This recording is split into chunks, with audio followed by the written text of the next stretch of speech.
Hello अस्सलाम वालेकुम, मेरा नाम है हसना। जैसे कि आप मुझे जानते हो, आज मैं आपके साथ शेयर करने वाली हूँ जीकेएस के रिलेटेड सारी इन्फॉर्मेशन।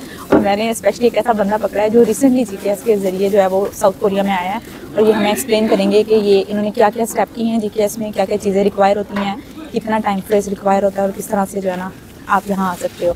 तो वन बाय वन सारे क्वेश्चन करूँगी और ट्राई करूँगी कि सारी चीज़ों को कवर करूँ। अगर कुछ रह जाएंगे तो आप कमेंट सेक्शन में हमें बता सकते हैं। अस्सलाम वालेकुम भाई, क्या हाल है आपका? वालेकुम सलाम। भाई कैमरे की तरफ देखना है, मेरी तरफ नहीं देखना। कोई बात नहीं। ओके, तो आप पाकिस्तान में कहाँ से हैं? मैं मुल्तान से हूँ। ओके, मुल्तान से हैं। आपको यहाँ साउथ कोरिया में आए हुए कितना टाइम हो गया? मुझे ऑलमोस्ट 5 मंथ हो गए। 5 महीने हो गए आपको। आप कब आए हो? इसका मतलब 5 महीने हो गए, तो अगस्त में? मैं अगस्त में आया था, अगस्त के एंड में आया था। हाँ सही है, अगस्त में एंड पे आए हो। हाँ जी। तो जब से आप यहाँ आए हो तब से लैंग्वेज चल रही है? हाँ, अभी तक हमारी लैंग्वेज ही चल रही है। आप जीकेएस में थोड़ा सा एक्सप्लेन करें, जीकेएस में क्या होता है, आपकी जर्नी किस तरह से? जीकेएस का आपको ये बताएं कि जीकेएस एक ऐसी स्कॉलरशिप है जिसमें आपको ना जब तक आपकी एजुकेशन मतलब यहाँ रहेगी कोरियन में, तो आपको किसी किस्म की टेंशन नहीं होगी कि आपके जितने भी एक्सपेंसेस हैं, मतलब सैलरी स्कॉलरशिप वो जीकेएस वाले देते हैं। ये जीकेएस वाले आपको हर मंथ की 13 डेट को मिल जाती है। तो बाकी आप देखें दूसरे स्कॉलरशिप से कंपेयर करें तो उनमें जो प्रोफेसर स्कॉलरशिप होगी, बीकेएस होगी और अदर यूनिवर्सिटी के हो गए, तो उनमें स्कॉलरशिप को बड़ा इशू होता है। कभी आपको लेट मिल रही होती है, कभी नहीं मिलती। प्रोफेसर कहता है कि एक मंथ मनी की बात करें आप, स्टाइपेंड नहीं मिलता मंथली? हाँ, उसका ये होता है। ओके, तो जब आपने जीकेएस का अप्लाई किया, हम शुरू से शुरू करते हैं कि आपने किस तरह से क्या क्या स्टेप किया? तो पहली चीज़ मैं आपको ये जीकेएस के बारे में कैसे पता लगा? जीकेएस का मुझे ना पहले कोई पता नहीं था। मैंने क्योंकि स्टार्ट में प्रोफेसर को मेल करता रहा हूँ, तो मेरा जो प्रोफेसर था, तो प्रोफेसर ने कहा मेरे पास प्रोजेक्ट नहीं है, तो हमारे पास ना जीकेएस स्कॉलरशिप है, तो आप उसके लिए वेट कर लें, तो उसके अप्लाई करना। तो मैं आप सब जितने भी मतलब वीडियो जो देख रहे हैं उनको ये कहूँगा कि वो ना प्रोफेसर से पहली चीज़ें रब्ता करें। अगर जीकेएस के लिए अगर किसी बंदे को ना प्रोफेसर से रिकमेंडेशन मिल गया तो वो ऐसे समझे कि उसका 50% 70% एडमिशन हो गया है, वो जीकेएस वाले होते हैं। दूसरी चीज़, जीकेएस का जब आपको एडमिशन मिल जाता है, रिकमेंडेशन लेटर मिल जाता है, तो वो आपको जब अपनी एप्लीकेशन भेजते हैं अपनी यूनिवर्सिटी को, तो उसके साथ आपका प्लस पॉइंट हो जाता है। आपका मतलब इंटरव्यू में इशू नहीं होता है, आपका मतलब इंटरव्यू में सिलेक्शन हो जाती है। ठीक है भाई, तो फिर आपने क्या किया, कैसे अप्लाई किया? जीकेएस के लिए मोस्टली फेब और मार्च के दरमियान में एप्लीकेशंस आती हैं। फेब में स्टार्ट होती है। तो किस वेबसाइट से हम इसको देख सकते हैं? ये वेबसाइट से नहीं, क्योंकि ना आपके जितने आपके यूनिवर्सिटी वाले होते हैं वो आपको खुद ही डॉक्यूमेंट वगैरह एप्लीकेशन वगैरह भी सेंड कर देते हैं। पहली चीज़ जीकेएस के लिए मेन चीज़ होती है कि आपके अपने जितने भी डॉक्यूमेंट हैं वो अटेस्टेड होने चाहिए। आपके डॉक्यूमेंट HEC से अटेस्टेड होने चाहिए और एम्बेसी से। पहले तो इस तरह होता था कि आपके जितने भी डॉक्यूमेंट होते हैं ना वो एम्बेसी अटेस्टेड करती है, लेकिन अब ना रिसेंटली इस तरह हुआ है कि ना जितने भी डॉक्यूमेंट होते हैं ना एम्बेसी नहीं करती, आपको पोस्टाइल कराने पड़ते हैं।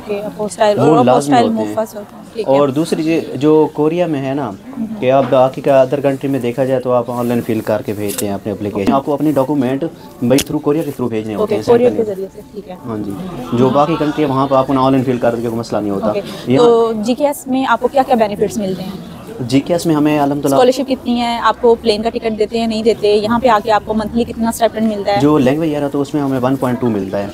ओके, मतलब आपको 12 लाख मिलता है। इसमें से कुछ टैक्स भी आपका जाता है कि नहीं जाता? कुछ भी नहीं आता, टैक्स फ्री होता है। टैक्स फ्री है। आपकी हेल्थ इंश्योरेंस भी कवर है इसके अंदर? हाँ, इसके गवर्नमेंट पे करती है या आप अलग से इसी में से पे करते? पहले इस तरह होता है कि वो गवर्नमेंट खुद पे मतलब जो स्कॉलरशिप वाले पे कर देते हैं, लेकिन वहाँ यहाँ पहले उसकी क्या कहते हैं जीकेएस वालों ने, नीट वालों ने अब ये रूटीन चेंज कर दिया कि हमें हमारे अकाउंट में आ जाते हैं, हम खुद ही पे करते हैं। ठीक है, तो इसका मतलब है कि आपको 12 लाख जो है वो ये लैंग्वेज का जो 1 साल है इसमें मिलेगा, और इसके बाद पैसे डिक्रीज होंगे या इंक्रीज होंगे? इंक्रीज होंगे। इंक्रीज कितने मिलेंगे आपको?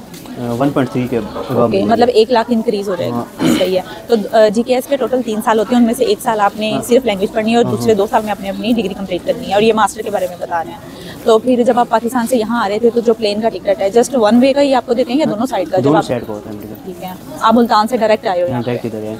और जीकेएस वालों के लिए ये होता है कि वो आपसे राब्ते में रहते हैं और आपको एयरपोर्ट से भी पिक करते हैं। ओके, एयरपोर्ट से भी। पाकिस्तान से लेके यहाँ यूनिवर्सिटी तक लाने में सारा ये आपसे कांटेक्ट करते हैं? हाँ, यूनिवर्सिटी वाले। तो आप जब बुसान में आए हो इंचन एयरपोर्ट पे आए थे या यहाँ पे किसी और? नहीं, मैं गिमे एयरपोर्ट पे पहुंचा था, तो उधर से उन्होंने यूनिवर्सिटी वाले ने पिक किया था। सही है। और गिमे एयरपोर्ट पे यूनिवर्सिटी वाले लेने आए हुए थे? वाओ, सो सरप्राइजिंग है। हम लोग तो खुद धक्के खाते हैं। ओके, तो ये तो बहुत अच्छा है। ओके, क्योंकि एक चीज़ है, जब मैं यहाँ से घर से मुल्तान एयरपोर्ट से आया था तो वहाँ पे मुझे ना उसके बाद कोई मेरा कोई एक्सपेंशन वगैरह नहीं है। लोग बाद में यहाँ आते हैं तो आपको पता है कि कोरिया में काफ़ी ज़्यादा एक्सपेंशन है। चेफसी के लिए, क्योंकि गिमे से लेकर मेरे यूनिवर्सिटी तक 50,000 था, ओके। लेकिन वो भी मैं बच गया। तो इस सारे प्रोसेस में आपके कितने पैसे लगे हैं, लाइक जीकेएस में एप्लीकेशन सारे करने से लेकर टेस्टेशन से लेकर यहाँ पहुँचने तक टोटल कितना एस्टिमेट है जो आपने पैसे स्पेंड किए हैं इस सारे ड्यूरेशन में? इस ड्यूरेशन में देखें तो डिफरेंट है, ये नहीं कह सकते कि मेरे इतने लग गए हैं। ओवरऑल कितना, लाइक 2 लाख लगा, 3 लाख लगा? नहीं, मेरे इतने लगा, ज़्यादा से ज़्यादा मेरा 70-80,000 लगे हैं। 70-80,000 लगा है, सिर्फ ओके। सो क्योंकि मेरा इम्प्रेसिव। कुछ नहीं लगा, क्योंकि ना इसकी जितनी एप्लीकेशन है जीकेएस की फ्री है, ओके कोई फीस नहीं है। बाकी अगर आप प्रोफेसर बेस पे करते हैं तो इसकी 50,000 एप्लीकेशन फीस है। ओके। इधर जीकेएस की फीस नहीं। ओके, ठीक है। तो जब आप वीज़ा अप्लाई करने के लिए एम्बेसी जाते हो तो क्या उस वीज़ा एप्लीकेशन के पैसे भी आपने खुद से देने, जितने भी हैं 15,000 20,000? मुझे नहीं, हमारे वीज़ा फीस भी फ्री है। ओके, वीज़ा फीस भी वो फ्री एक है। चीज़ और आपको बताऊं, क्योंकि अगर जैसे आप हो गए प्रोफेसर बेस पे जाएँ या आप नास्किन वीज़ा पे जाते हैं ना, तो आपकी वीज़ा फीस भी होती है और आपको मिनिमम आपके 20 से 25 दिन लगते हैं वीज़ा अप्रूव। जो हम जीकेएस वाले हैं, मैं अपना बताऊं, मेरा 2 दिन में वीज़ा लगा था, 2 दिन में। एक दिन में करा के तो दूसरे दिन मुझे कॉल आ गया आपका वीज़ा लग गया है। सही है, ये बेनिफिट है जीकेएस वालों को, इस चीज़ का काफ़ी ज़्यादा बेनिफिट है। सही है। तो इसके अलावा जो हमारे नाज़रीन देख रहे हैं, आप उनको इनकरेज करोगे कि जीकेएस के लिए अप्लाई करें? इसमें कितनी परसेंटेज होती है कि आपको वीज़ा मिलने के या आपकी एक्सेप्टेंस के चांसेस ज़्यादा हैं, या फिर 50-50 होता है, या फिर बहुत लो होता है? लाइक एक कोटा होता है हर कंट्री का। पाकिस्तान में से इस बार कितने हैं, कुछ आइडिया है आपको? इस बार पाकिस्तान के 72 प्लस में बंदे सेलेक्ट हुए थे, तो उसमें 50 प्लस बंदे हैं, क्योंकि तो ये सारा एक कोटा होता है, जैसे बायोलॉजी के बच्चे आ सकते हैं कुछ, और कुछ इंजीनियरिंग के आ सकते हैं, या फिर पाकिस्तान है ना, पाकिस्तान के मेरे टोटल थे जो जनरल में थे ना 24 से, और उसके साथ जो प्रोफेसर बेस पे थे जो कोई R&D में थे, उसके साथ एक्स्ट्रा करके 70 प्लस बंदे हो गए थे। 70 प्लस, ठीक है।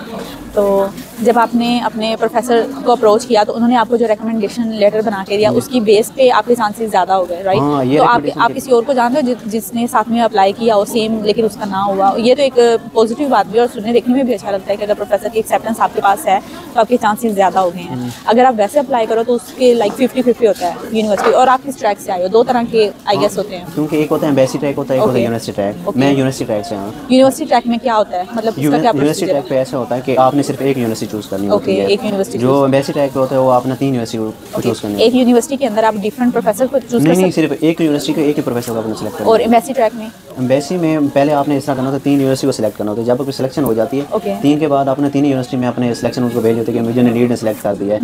फिर आगे देखते हैं कि कौन सा प्रोफेसर आपको मतलब एक्सेप्ट करता है। ओके, तो ज़्यादा चांसेस आई गेस अगर आपके पास एक्सेप्टेंस है तो ऑफ कोर्स आप यूनिवर्सिटी ट्रैक के ज़रिए से जाओ, क्योंकि ऑलरेडी प्रोफेसर ने आपको एक्सेप्ट किया होता है। और अगर आपके पास एक्सेप्टेंस नहीं है तो फिर एम्बेसी ट्रैक ज़्यादा बेटर है, क्योंकि उसमें 3 यूनिवर्सिटियाँ, दैट्स मीन कि आप 3 प्रोफेसर को चूज़ कर सकते हो, मे भी कोई एक रख ले, इस तरह से हो गया। आप कुछ और इसके अलावा बताना चाहेंगे जो मुझे नहीं मालूम? तो सबसे पहले जो देखने वाले हैं उन्होंने यही कहूँगा कि अपने प्रोफेसर से रब्ता करें। उनसे रब्ता करने के बाद उनसे रिकमेंडेशन लेटर दिया। जब आप रिकमेंडेशन लेटर ले लेंगे ना, उसके बाद आपके ना 50% चांसेस हो गए जीकेएस के, क्योंकि पहले जीकेएस की जो सीट थी बहुत ही कम थी, लेकिन रिसेंटली 2024 में काफ़ी ज़्यादा सीटें उन्होंने बढ़ा दी हैं। कि इंशाल्लाह कहने में आया कि आप 2025 में जब न्यू सिलेक्शन होंगी है ना, इसमें काफ़ी सीटें वो बढ़ा रहे हैं। ठीक है, तो नेक्स्ट मंथ जो है वो फेब का मंथ है। नेक्स्ट मंथ के अंदर जीकेएस की स्कॉलरशिप ओपन हो रही है। मुझे एग्जैक्टली नहीं पता कि फेब में हो रही है या मार्च में, लेकिन फेब या मार्च दोनों में से फेब में आ जाती है application। फेब में आ जाती हैं। तो आप लोगों ने फेब के फर्स्ट वीक से ही नज़र रखनी चाहिए, ऐसे ही है ना? फर्स्ट वो इस तरह होता है कि यूनिवर्सिटी वाले आपसे खुद ही रब्ता करते हैं, जैसे स्कॉलरशिप ओपन होती है ऐसे लाइक ओपन तो वो मतलब उनके साथ वो कांटेक्ट करेंगे ना जिन लोगों ने अप्लाई करना है, या अगर कोई जानने वाला है या कुछ इस तरह से। जैसे मैं हूँ, मुझे कुछ भी नहीं पता जीकेएस के बारे में, तो मुझे खुद ही नज़र रखनी पड़ेगी। हाँ, मैं आप सब लोगों को यही इनकरेज करूँगा कि आप जीकेएस के लिए अप्लाई करें, क्योंकि जीकेएस में वो स्कॉलरशिप है जिसमें आपके तमाम एक्सपेंसेस कवर होते हैं। जितनी तक आपकी मतलब एजुकेशन 3 साल के, जैसे मास्टर के लिए 3 साल होते हैं, PhD के लिए 4 मंथ होते हैं, 4 साल। तो उसमें आपको ना कुछ किस्म की टेंशन वगैरह नहीं होती। तो आप सब लोग जीकेएस के लिए अप्लाई करें, तो क्योंकि जैसे आप प्रोफेसर से रिकमेंडेशन ले लेते हैं तो आपके एक्सेप्टेंस ज़्यादा बढ़ जाते हैं। क्योंकि मौजूदा हालात पाकिस्तान में जो देखने में आया ना, तो काफ़ी वहाँ एजुकेशन का मसला भी बना हुआ है। आप जॉब के लिए जाए ना, हाँ, उसमें काफ़ी इशू बनते हैं। तो मैं तो सब लोगों को यही रिकमेंड करूँगा तो आप जीकेएस के लिए अप्लाई करें। और दूसरी चीज़, सिस्टर के लिए मैं इसके चैनल को आप सब्सक्राइब करें और जितनी ज़्यादा हो सके तो उसको शेयर भी करें। इससे ये होगा कि जिन लोगों को इसका इन्फॉर्मेशन का नहीं पता, उन तक ये इन्फॉर्मेशन जाएगी, स्पेशली इस वीडियो के बारे में। ठीक, अल्लाह हाफ़िज़। ठीक है, मिलते हैं नेक्स्ट वीडियो में, तब तक के लिए बाय बाय।